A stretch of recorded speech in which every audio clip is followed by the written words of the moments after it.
Hello guys, আর মাত্র কয়েকদিন পর কুরবানির ঈদ।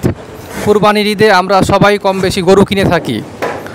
গরু কেনার ক্ষেত্রে আমরা যে প্রবলেমটায় পড়ি যে একটি গরু সুস্থ কি অসুস্থ, এটা আমাদের খুবই ঝামেলার মধ্যে পড়তে হয়। তো আমি আজকে আমার পুরো ভিডিওতে আমি দেখাবো যে কুরবানিতে একটি সুস্থ সবল গরু কিভাবে চিনবেন।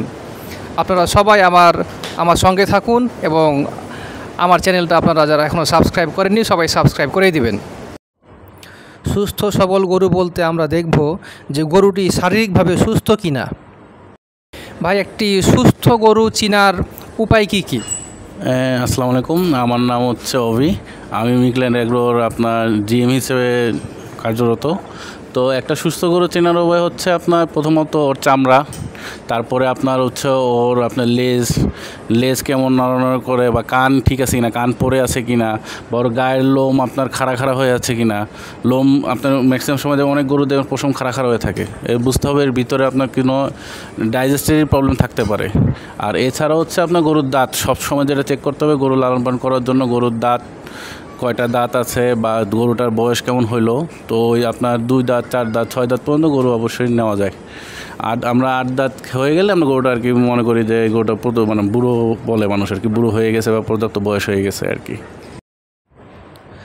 গরু যদি সুস্থ হয় তাহলে সে সব সময় কান নাড়াচাড়া করবে এবং মুখ মাথা স্থির থাকবে না। সামনে যদি খাবার দেখে খাবারের জন্য এগিয়ে যাবে, মুখ জিহ্বা সব কিছুই নাড়াচাড়ার মধ্যে থাকবে। কিন্তু যদি অসুস্থ হয় তাহলে গরুটি এক জায়গায় স্থির থাকবে, তেমন নাড়াচাড়া করবে না এবং ঝিম ধরার মতো থাকবে। আরেকটি বৈশিষ্ট্য হচ্ছে চামড়া টান দিয়ে দেখলেই বোঝা যাবে যে মাংসের সাথে লেগে আছে কি না। এবং পায়ের দিকে খেয়াল রাখতে হবে, পায়ের যে খুর আছে খুরটা যেন সুস্থ থাকে এবং কোনো পোকামাকড় দ্বারা আক্রান্ত হয়ে না থাকে। আর যেটা সবচেয়ে বড় বৈশিষ্ট্য হচ্ছে গরুর দাঁত চিনা।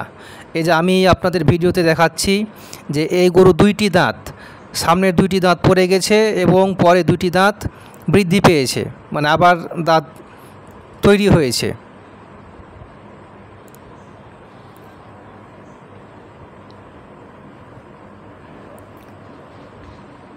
এছাড়া গরু সব সময় খাবার খাবে, আর সুস্থ গরু দাঁড়িয়ে থাকবে, নাড়াচাড়া করবে, কখনো এক জায়গায় স্থির থাকবে না।